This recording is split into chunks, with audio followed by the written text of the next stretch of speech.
What's up, my Central Unit? It's the Central Man here, so back again with another classic WrestleMania pay-per-view review. So, we're going back to the year of 1990. What is the power of the World Wrestling Federation at this time? Is it the power of Hulkamania or the power of the Warrior? So, I'm reviewing WrestleMania 6 at the Toronto Skydome. Right now it's called the Rogers Centre in Toronto, Canada, on the 1st of April, on April Fool's Day, 1990. The attendance for the show was 67,678. This show received about 560,000 pay-per-view buys, a downgrade than the WrestleMania 5 buy rate. The main event of that show was Macho Man Randy Savage versus Hulk Hogan. The Mega Powers exploded, and that was for the World Wrestling Federation title. That show received about, 767,000 pay-per-view buys. It was the biggest buy rate for the Federation at the time until WrestleMania 14 in 1998. So, WrestleMania 6. So, this is the first WrestleMania outside the United States of America for the first time. The next time we return to the Sky Dome, the Rogers Centre, will be in the year 2002, 12 years later, for WrestleMania 18. We'll get to that WrestleMania in the future. So the commentators for the show are Gorilla Monsoon and Jesse the Body Ventura. Robert Goulet singing the Canadian national anthem, because in the American WrestleManias they sing America the Beautiful.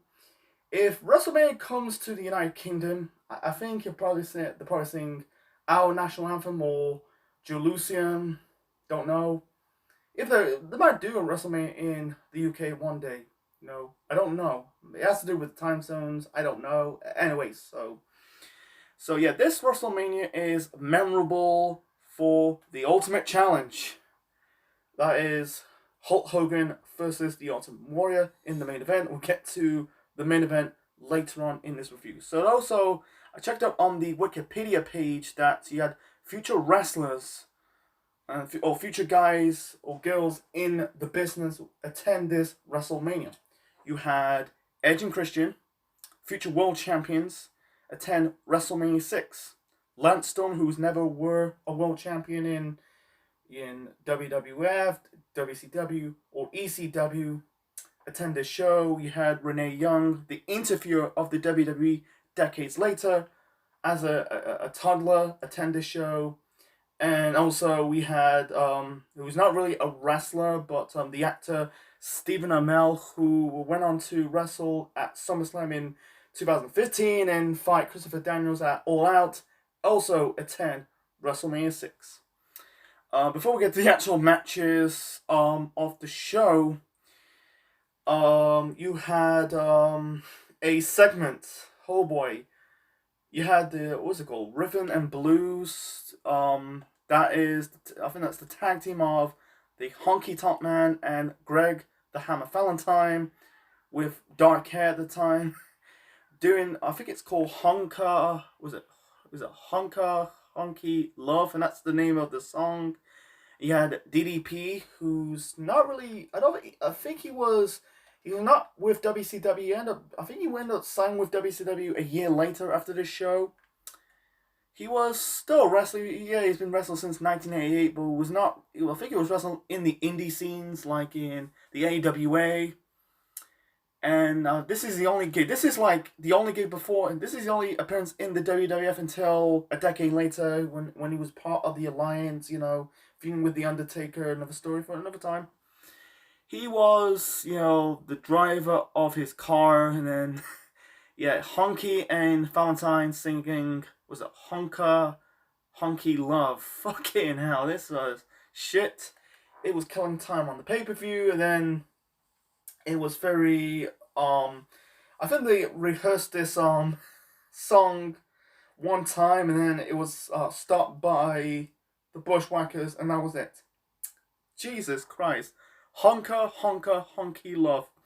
Jesus fucking Christ. Who come up with this song? Anyway, so let's get to the matches on the show. Sorry, I was burping while I'm talking. So anyway, so yeah, let's get to the matches on the show. Anyway, so the dark match, you have Paul Roma defeating Steve Lombardi. That is the Brooklyn Brawler. The first match to kick off WrestleMania 6, you had Coco Beware taking on the model Rick Martel. It's a shame that the one dream match I wish they had is Rick Martel, the model, taking on Val Venus, because they had similar theme music. That will be in an Ultimate Time, might happen, but for whatever reasons, Rick Martel retired in '99. And Val Venus was doing the porn gimmick. He debuted in May, so it's a damn shame. But anyway, so Martel was the model. The previous WrestleMania in 1989, he turned on Tito Santana. They were part of a tag team called the Strike Force, and then he became the model. And Tito Santana also wrestled at this WrestleMania. We'll get to Tito's match later on in this review. So the match was okay. It was just okay for what it is. I feel like this was a throwaway match, a bonus match, no actual build. In the end, Rick Martel locked in the Boston Crab. I wish they called it the Quebec Crab because Rick Martel is from Quebec.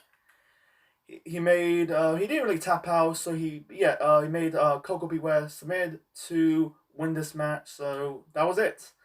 That was it. It was only last about 3 minutes. It's just what it is.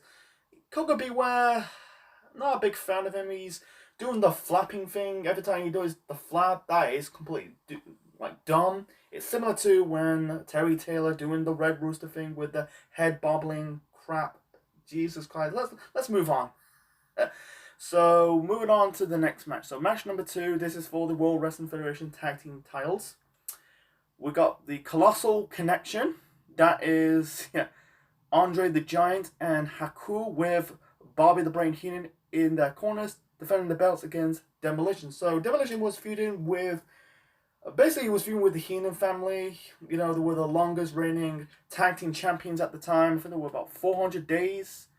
I think it was 400 plus days as the tag team champions. Unfortunately, the Brainbusters snapped their tag team record, defeating them for the belts. And then when the Brainbusters, dropped the titles back to Demolition, the Brainbusters ended up leaving the WWF. Arn Anderson went back to the NWA/WCW.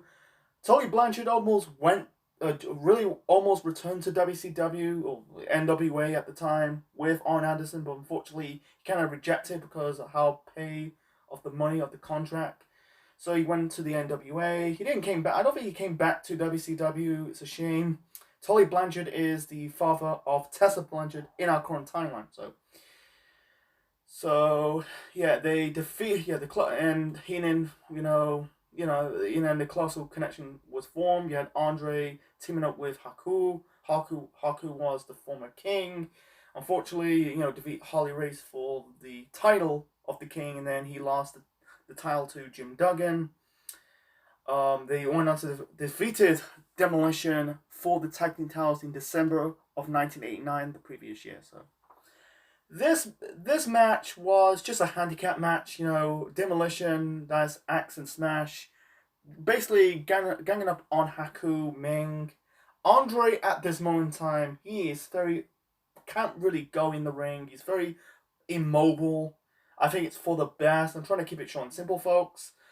You had Heenan smacking, I think it was Axe. I don't know. He had some cheap shots of Andre. I think Andre kicked one of the Demolition members in the head for breaking up the pinfall. He did got some cheap shots. Heenan also got the cheap shot, like smacking, whether it's Axe or Smash in the face. I'm trying to keep it short. So in the end, you had Andre grabbing Axe or Smash, grabbing by between the arms, and then I think Haku was going for the super kick. I think Axe or Smash got away the last second, and Andre took the super kick. He kind of dangled his arms between the ropes. In the end, the Demolition members, Axe and Smash, hit their tag team finisher on Haku to win this match and regain the tag team titles. I think they became a 3-time WWE Tag Team Champions at this time. I think right now in the current timeline, I think the tag team who really won the titles the most in tag team wrestling in the WWF / WWE is the New Day. That I don't want to get into it. So yeah, it was a standard tag team match. It wasn't bad, wasn't great, because Andre was on mobile. It was turned into a handicap match. So the aftermath was good. So basically, basically Bobby the Brain Heenan getting up, really basically arguing with blaming Andre for costing him the match and the tag team titles, slapping Andre, and then Andre got his revenge. Guys, we see on Bobby the Brain Heenan, smacking Bobby Heenan in the face, and then Haku basically trying to trying to super kick Andre, because Andre is about 7'5", 7'4" 5". Anyway, so he stopped Andre, he stopped Bobby the Brain Heenan. I forgot to mention, this WrestleMania had the return of the ring carts. We haven't saw the ring carts since WrestleMania 3 in 1987. So Andre kicked both Heenan and Haku out the ring carts and left. He turned babyface. He got that last minute hurrah, his swan song of the WWF, right towards the sunset. This match is Andre the Giant's final, I say, televised match. I think he had more matches in house shows in the next couple of years before his death in 1993. I think Andre said to fans, "Hey man, I cannot go anymore." So I think they did the right thing, the right call to have Andre turn a babyface for the first time, because it's funny, like in '87 he turned heel, teaming up with Bobby the Brain Heenan, to face Hulk Hogan for the world title, and then fast forward 3 years later, you had, basically, I'll use the terms like Frankenstein turning on his master. That is like Andre turning on Heenan. Heenan brought Andre to the Heenan family, and now, Andre got his revenge on the master. So Andre got his like final send off right towards the sunset. He had appeared in WCW, not in a match, but in a cameo appearance. When they celebrate their 20th anniversary on TBS, and then sadly he died. So the tag team title match was okay, nothing special. It's more about Andre turning on Bobby the Brain Heenan. So moving on to the next match. So the next match, we got Earthquake. He was formerly known as the Canadian Earthquake, with Jimmy Hart in his corner, taking on Hercules. John Tenta. I never knew he's Canadian. He was the formerly known as the Canadian Earthquake, but due to this WrestleMania in Canada, so they have to shorten his name to Earthquake. And at this moment in time, he was feuding with Hulk Hogan and the Ultimate Warrior. Hercules Hernandez, he was not really doing anything at this time. He was a babyface. He was not really doing anything. He was part of the Heenan family, and then got kicked out of the group. And I forgot to mention that promo. I'll get to the Earthquake Hercules match shortly. So after this is later on in the show, Heenan cut his promo, the legendary promo. He said, "If you listen to me, you get to the top. If you don't listen to me, you're never heard of again." I like that. That was caught in this show, WrestleMania 6, when Heenan cut that. If you listen to me, you get to the top. Anyway, let's get back to the Earthquake Hercules match. So Hercules, like I said, not really doing anything. I don't think they're not really feuding. I'm guessing this was another throwaway match. No, just a bonus match with no build. Anyway, so the match sucked. It's basically building up Earthquake to feud with Hulk Hogan later on in the year. In the end, Earthquake just hit the Earthquake splash onto Hercules. He did the Earthquake jumps. Like, that is completely fucking stupid. It's just part of the gimmick at the time. Anyway, so Earthquake, defeat Hercules for the win. So moving on to the next match. So the next match, we got Bruce the Barber Beefcake taking on Mr. Perfect with the Genius. The Genius is Lanny Poffo. Lanny Poffo is the brother of the late Macho Man Randy Savage. So I feel like I don't think that they had a build to this. This is feel like another bonus match on the show, trying to beef up the card for WrestleMania 6. It's the biggest WrestleMania at this time in 1990.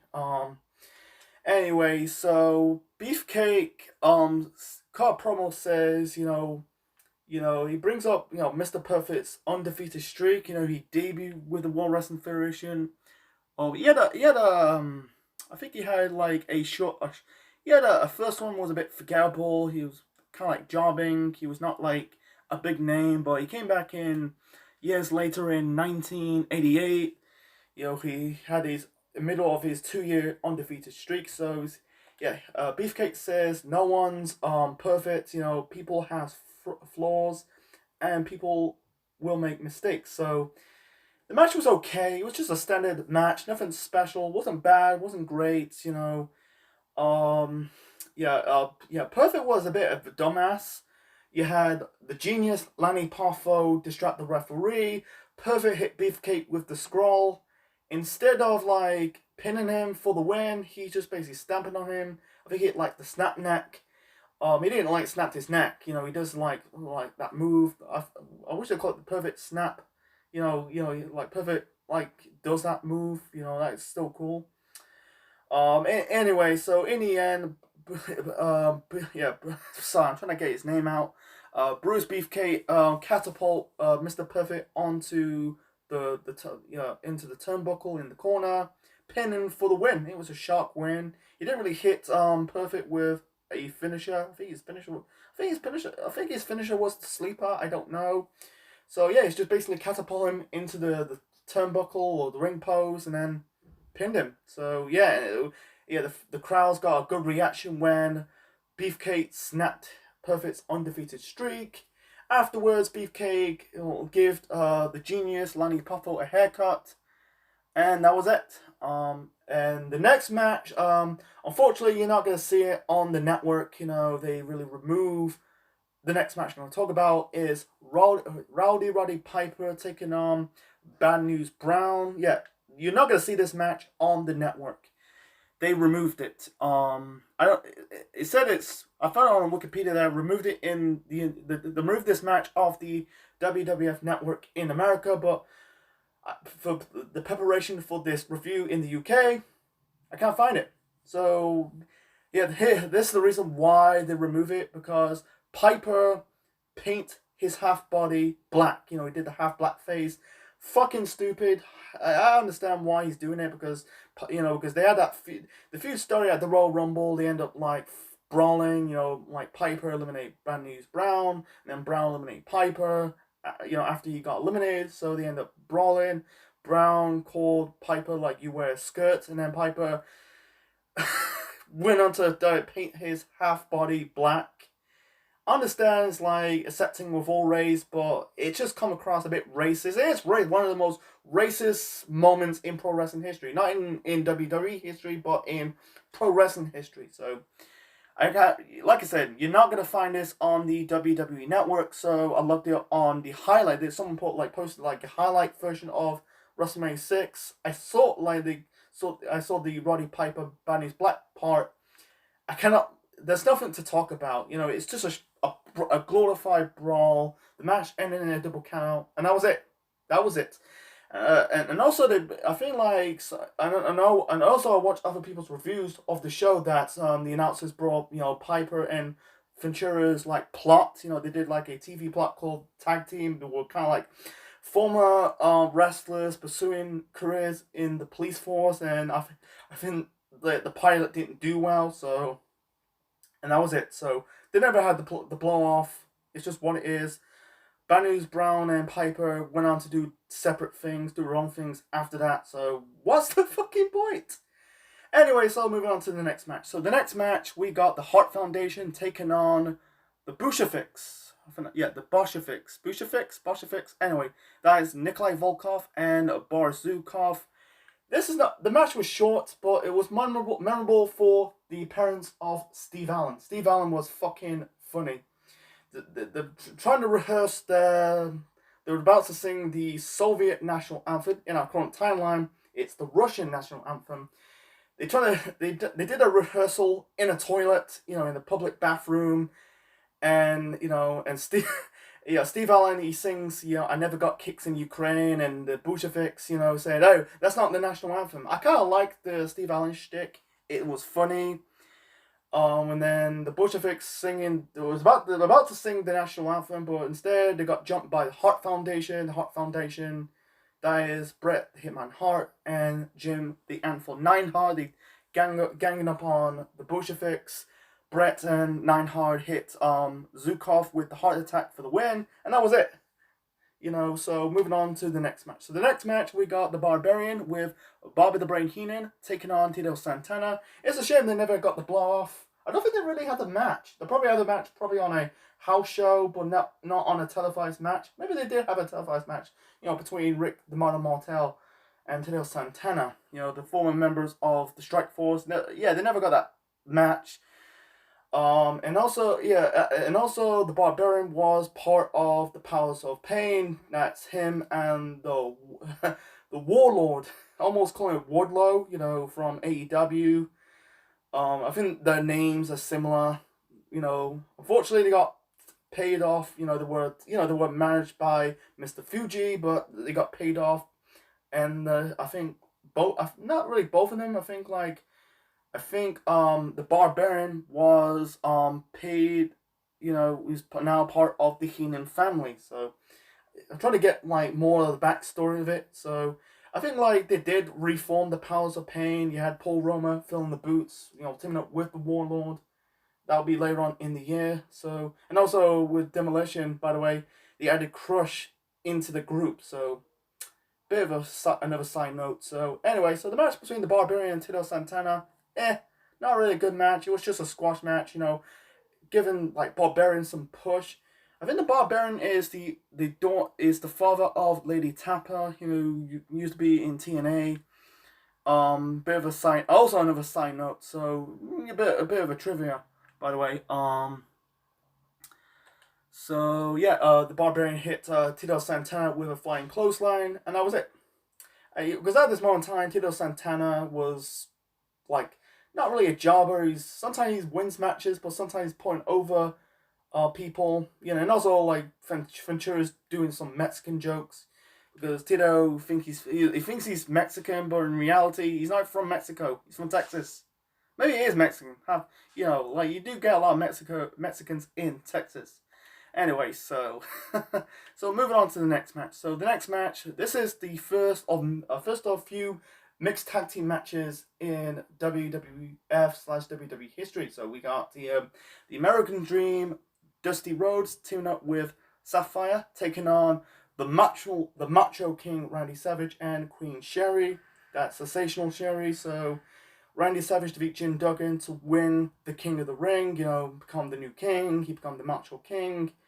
Blowing off Miss Elizabeth with a Sensational Sherry. They're married. At the time, but in kayfabe, he kind of blow her off after the events of WrestleMania 5 with Hogan. They kind of feud with Dusty Rhodes and Sapphire for months. I think it was weeks and months. So lit up this match on the show. So he had this interview with what's it called, Rona Barrett. Interview with Miss Elizabeth. Elizabeth says, I was afraid to not get involved. So she did get involved. Dusty. It's a shame that his run in the WWF was so it was forgettable. He never won a single title in the company. It's funny that in NWA/GCP, the future WCW, he was a multi-time world champion. He was feuding with the Nature Boy Ric Flair. In the WWF, he was not doing anything. He was wearing polka dot. I think he was wearing a polka dot singlet, a polka dot short trunks. I don't know. I think they were never pushing him harder because of his age. He was in his 40s at the time, but he's not. And also at the same time, he was a NWA guy. So it's really funny. His sons, Dustin and Cody, went on to do better than his dad. They went on to win, won tag team titles and intercontinental titles in their runs in the WWE. his father Dustin never won. I don't think he won a title in the WWF. I think looking on his Wikipedia page, so don't think he won a single title. Let me think. Yeah, he got inducted in the Hall of Fame in 2007, but I'm talking about his titles. You know what? Wow, he's never won a single title in the WWE. His sons Cody and Dustin went on to become, like I said, tag team champions and Intercontinental champions in their runs in the company. So anyway, so let's get back to this match. I'm rambling by the way. So the match was, I like this match. It was a fun match. Sapphire's not really a trained wrestler. She did her best. She did try. She did some crappy looking bumps onto Quinn Sherry. It's like bumps when you're dancing. I hate to speak ill of the dead. She died. Unfortunately, she was in her 50s at the time. She was kind of in her 50s. She had no business in the ring. I'm glad both. Sherry is a trained wrestler, sensational Sherry. She was a world champion. She was the WWF Women's Champion, the original Women's Champion, and I think she won the women's title in the AW. I think it was the AWA as well. Also a trained wrestler. You got Savage and Dusty carried the mold of this match. So in the end, Sapphire defeated pinned Queen Sherry for the win, and that was it. After the help by Miss Elizabeth. So I think Randy Savage and Queen Sherry continue with the gimmick until 1991, after Savage lost the retirement match to the Ultimate Warrior at the following year's WrestleMania in Los Angeles. So moving on to the next match. So the next match, we got the Rockers, that is Shawn Michaels and Marty Jannetty, taking on the Orient Express, that is Sato and Pat Tanaka, with Mr. Fuji in their corner. So after the Powers of Pain, or Powers of Glory, what was it? The Powers of Pain, Powers of Glory were disbanded, were bought out by the Brain Heenan. So yeah, and Fuji introduced a new tag team from Japan, that is Akira Sato and Pat Tanaka, to take on the Rockers. Like this match, I really like this match, but the ending was a bit crappy. It was a bit disappointed. Shawn and Marty was about to do their tag team finish onto, I think it's both the Orient Express members. Fuji hit Marty with the cane, and Marty grabbed the cane, is about to hit Mr. Fuji, and then I think it was Sato or Tanaka throw white powder in the face of Marty Jannetty. He was stumbling, and the match ended in a count out. So it was disappointed. Second WrestleMania match in a row that the Rockers lost. They lost their first WrestleMania match the previous year in '89 to the Twin Towers, and now in this WrestleMania they lost to the Orient Express. So yeah, the next match, we got Hacksaw Jim Duggan taking on Dino Bravo with Jimmy Hart and Earthquake in the corner. So Jim Duggan got a pop, and it's funny the fans slowly turned on Duggan. He was doing the whole, they pop when Duggan did the ho, but when Duggan did the USA chants and waving the American flag, you can tell the fans are booing Duggan because this WrestleMania is in Canada. The match was just it was kind of a throwaway. Similar to the this is not similar to the perfect Perfect and Beefcake match. Sorry, I'm stumbling by the way. But that was Perfect had an opportunity to extend his undefeated streak. But so the finish is like this. So they got you had Dino Bravo, I think Jimmy Hart to shut the referee. And you had basically Dino Bravo trying to smack Duggan in the face with the 2x4, but Duggan got the upper hand, hit Dino Bravo with the I think he grabbed Earthquake in the face. He was also interfering. Yeah, anyway, Duggan hit Bravo with the plank for the win, and afterwards the heels getting up on Jim Duggan. Earthquake, once again, like I said, they're building up Earthquake to feud with Hulk Hogan later on in the year. That was at SummerSlam. Duggan. And still middle of that feud. We'll get to the main event later on in this review. Yeah, Duggan hit, not Duggan, the Earthquake hit Duggan with the Earthquake Splash. And let's move on to the next match. So the next match, this is for the $1 Million Championships. The championship, sorry. I need a drink of water, man. Man, my throat's a bit dry. Sorry, yeah, I need a drink, by the way. My throat's a bit dry. Yeah. Can't review with a dry throat. I'm going to start again. Anyway, so yeah, the next match, this is for the $1 million title, or the $1 million championship. We got the $1 million man, the $1 million champion, Ted DiBiase, with Virgil in his corner, defending the belt against Jake the Snake Roberts. So this feud started in '89. You had basically DiBiase in kayfabe injured Jake Roberts, locking him with the $1 million dreams, and then he came back, stole the $1 million title belt. The match was, I like this match, but here's my nitpick. It was a little bit boring. A lot of rest holds. I hate rest holds in pro wrestling. If you do it once or twice, that'll be fine. But I get it. That's why I'm not keen on reviewing these pay-per-views from the 80s and 90s. I get it's the times. I don't mind them. I'm not these people.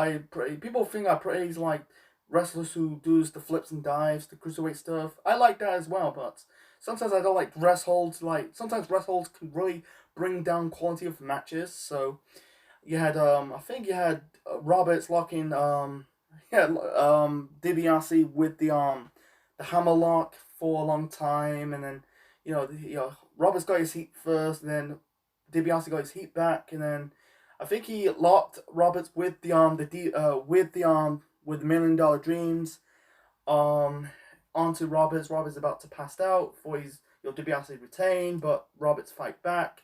In the end, he's about to win, but instead Virgil interfered. I think he kind of thrown Roberts out of the ring. Interfered by Virgil. Yeah, Roberts was about to chase Virgil DiBiase for the second time, locked in the $1 million dreams, this time outside the ring, and then throw Roberts outside the ring. DiBiase went back into the ring, and the match ended in a countout. 3 counts in a row in this WrestleMania. You got the Bad News Brown Roddy Piper match was ended in a countout. Orient Express versus the Rockers was also ended in a countout. And now this match between DiBiase and Jake the Snake Roberts was also ended in a double countout. So afterwards, Roberts, throwing a lot of money towards the crowd, and I think you're trying to put the snake onto Damien, and that was it. So I don't think they did the blow off. I don't know. I don't think they did the blow off. I don't know. This is 1990. This is 4 years before I was born. I was born in 1994. So, but yeah, moving on to the next match. So the next match, we got the Big Boss Man taking on Akeem with Slick. Yeah, the Twin Towers exploded. This was during I think it was a segment of the Brother Love show. You had DiBiase paid Akeem and Slick, and then I think it was still in the middle between the feud between Ted DiBiase Sr. and Jake the Snake Roberts. Big Boss Man refused the payment of DiBiase. You still got Damien. So yeah, Akeem and Slick turn on the Big Boss Man. So he came out with Hard Times. I like that. Better than his theme music when he returned to the WWF in 1998. Be part of the corporation. That evil song. I like the Hard Times theme music. Anyway, so before the start of this match, DiBiase attacked the Big Boss Man. Get his heat back. I don't think they had a feud like an in-ring match. I don't know. Like I said, this is before my time.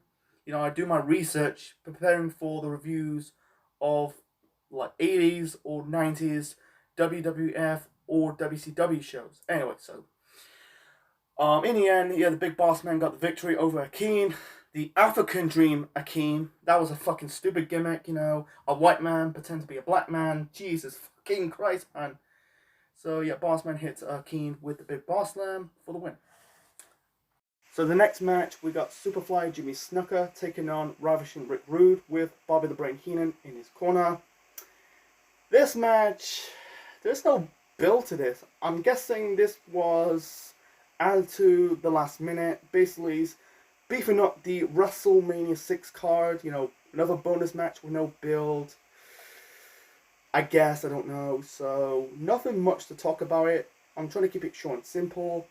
Snuka marked Rude's taunt. He does the hip thing. Rude got the victory over Jimmy Snuka. Hit Snuka with the Rude Awakening for the win.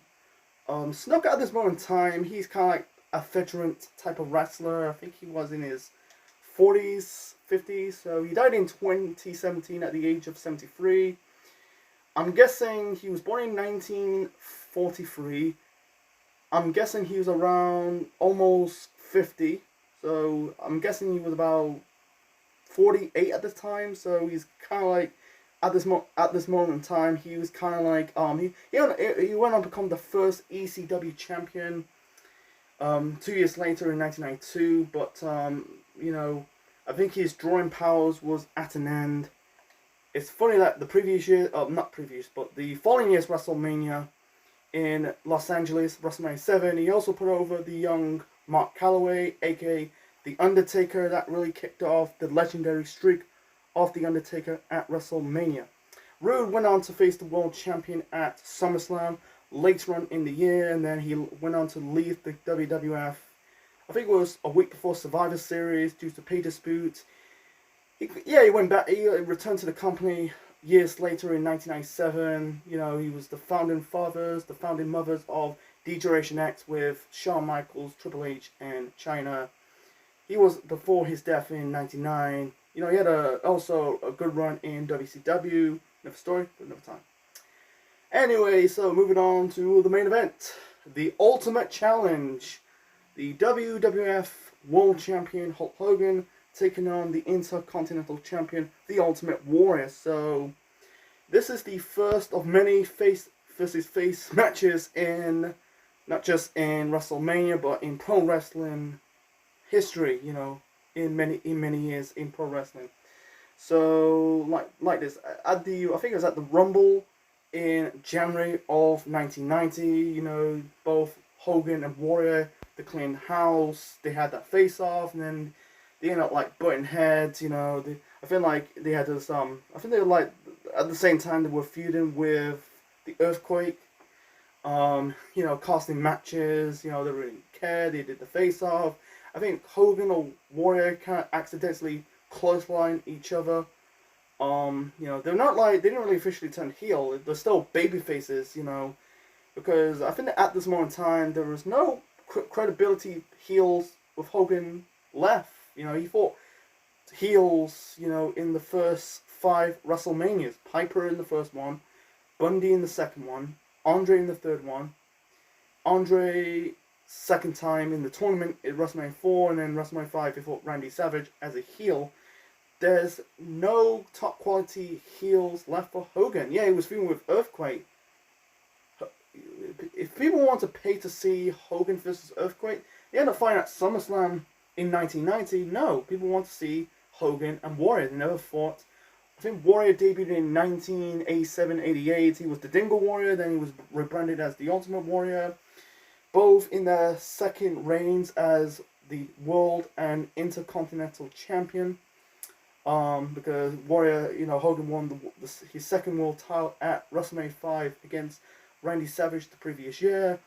Warrior, that's Hogan, beat Savage for the world title at WrestleMania 5. Trying to rephrase that, I almost said Warrior, I meant Hogan. And Warrior defeat Rick Rude at SummerSlam the previous year. So in the middle, really in their second run as the World and Mid-Card Champions, that's referring to the Intercontinental title. So, makes sense, they're both, marketable. They're, the superheroes, they're, god-like wrestlers, Hogan always has, a bang average physique. Warrior's physique is fucking, freaky, man, because Jim Hellwig was a former pro bodybuilder, so it makes sense to do this Ultimate Challenge, That's the reason why they got a good buy rate. The buy rate went down, but they still got a decent buy rate for this WrestleMania. So, anyway, so yeah, they were baby faces. They did the whole did the teasing of the punches, the going blows at each other. Punching each other. One of them accidentally do the clothesline. It makes sense. Before the start of this match, I'm going to talk about this interview segment with Warrior. what's his name, Sean Mooney. I think he was the interviewer at the time. I think it was Sean Mooney. Yeah, Sean Mooney.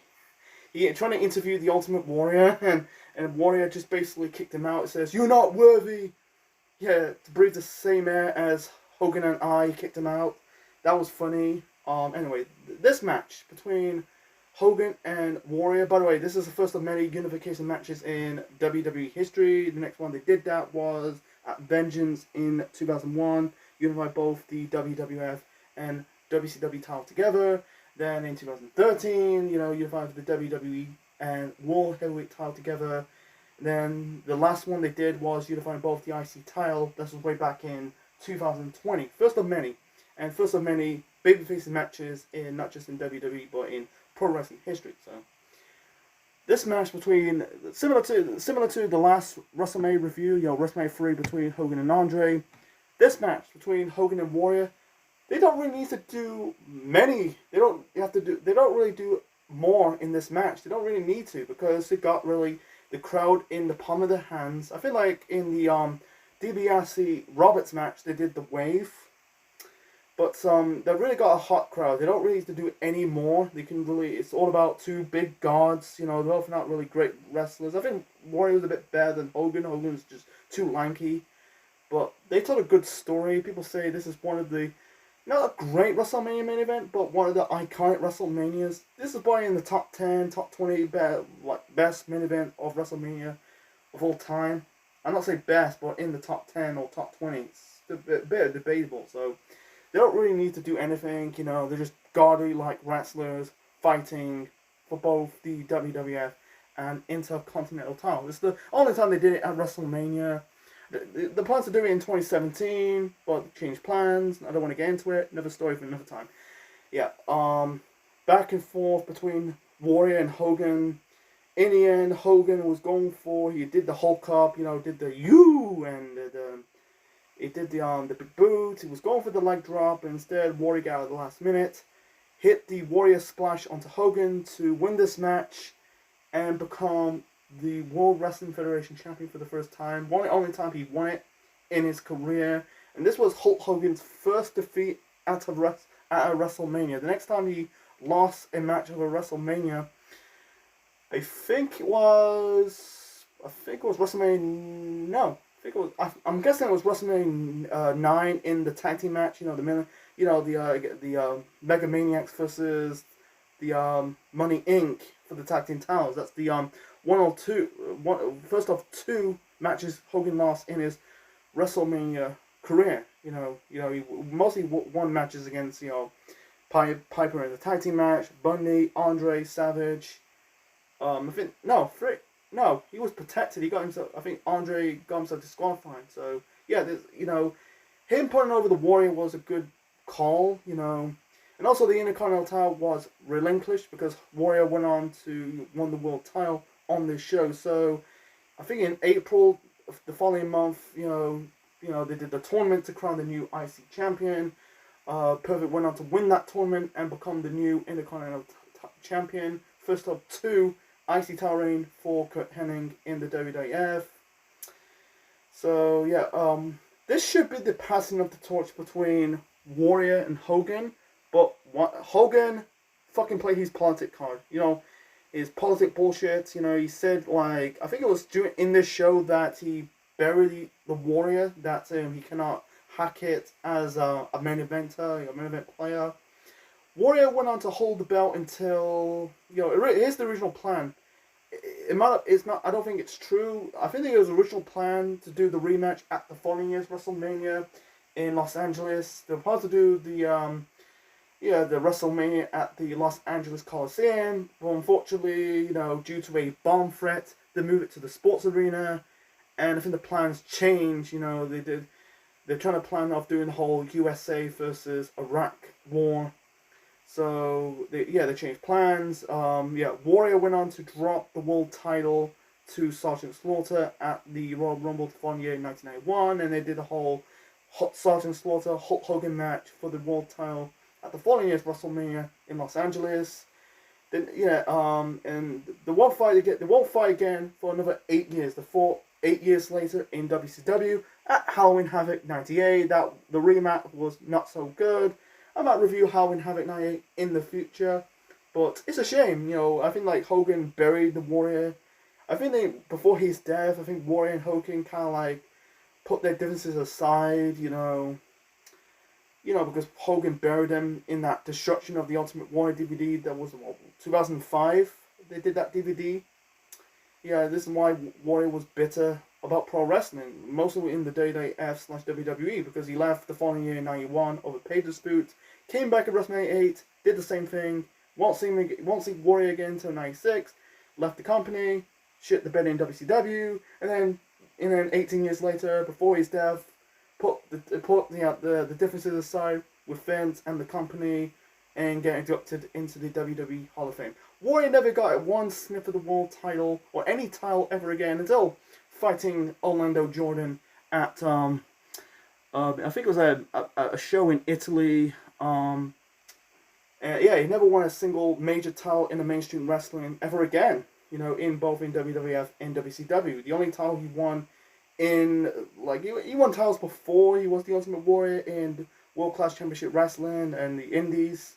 But in the WWF, the only titles he won was the Intercontinental title and the WWF title. So it's just what it is. So Warrior was still, I think he's still popular. He was getting more. I think he was kind of like, it was the status quo. Hogan was being the dick. He was kind of like change. I think if Hogan did the politicking, what might have been? I think Warrior should have went on to win more world titles. He did. Unfortunately, it didn't pan out that well. He kind of had a grudge against not just the WWE, but the pro wrestling biz. It's just what it is, It's just like his passion, stuck out to him after this, in later years. So, I think Warrior is still popular. He's still super popular after his death, But I think before that, I think like, what might have been, he had one title reign as the WWF champion, which he won more. It's just what it is. I don't know, man. It's just what if. But besides that, that should be the passing of the torch. But Hogan's politicking, I don't know. Maybe he's not ready. I don't know. Because Warrior's younger than Hogan. Hogan was in like 36, 37. Warrior was fucking 30 years old. He's still young in his career. I think it's kind of young versus old. Hogan, did his put over the Warrior. Then he did his hissy fit backstage. One of his politicking bullshits. The three guys like buried. Play politics in pro wrestling. In my knowledge, as Hulk Hogan, Triple H, and John Cena. I know that's another topic for another time. But he was young. He'd probably have a good run. He'd probably drop it. He probably could do the rematch at WrestleMania 7, but maybe it has to do with timing. So enough of my rambling. So yeah, it was not a great WrestleMania main event, but it was an iconic WrestleMania event to end the show. It's like I say, match of the night.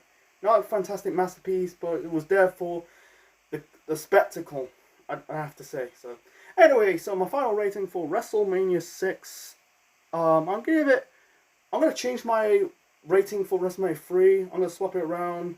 I'll give WrestleMania 3 a 7.5 out of 10. This WrestleMania 6, a 7 out of 10. It's fair, man. Because WrestleMania 7, it's not 7. WrestleMania 6, sorry, has some moments, than WrestleMania 3. You had, a 2-match show, Savage, Steamboat, and Hogan and Andre. But this, you had some moments, like in the bad. Let's get to the bad first. The bad, you had too many countouts, and the card is so fucking long. There's too many matches on the card.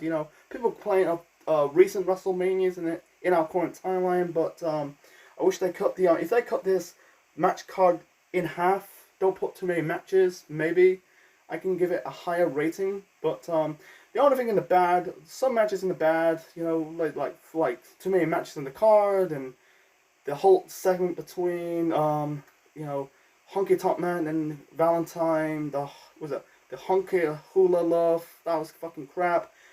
The Bad News Brown versus Roddy Piper match was shit, but in the okays, there were okay matches like the tag team title match, and yeah, it does. You know, Beefcake and Perfect. You know, besides that, you know, yeah, I say this WrestleMania is a one match show. That is Hogan and Warrior, the Ultimate Challenge. But besides that, there are some fun matches in the good. Like I like the mixed tag team match. You know, Dusty and Sapphire taking on Savage and Sherry. I like the double count out between Orient Express versus the Rockers. You know, and yeah, like I said, Hogan and Warrior, the Ultimate Challenge in the good. You know, and also Steve Martin. I also put him in the good for that segment with the Bolsheviks. Yeah, you can kind of watch WrestleMania 6. You're not gonna find the Bad News Brown Piper match. You know, like I said, it was edit off the network due to Piper's like segment with the half black face. So yeah, I give WrestleMania a go. You know, to watch. You know, if you got the if you got the network. You know. So anyway, so hope you enjoyed my review of WrestleMania 6. Leave your thoughts on the comment section below. Smash the like button, click the bell, click the like, subscribe to the Central Man Network on YouTube. Be part of the Central Unit for more wrestling videos and more. Next time, we're going back to the Toronto Skydome. Travel 12 years later to WrestleMania 18. Rock versus Hogan. That'll be next week, folks. So, yeah. Like, share, subscribe. We'll see you next time. Thanks for watching, folks.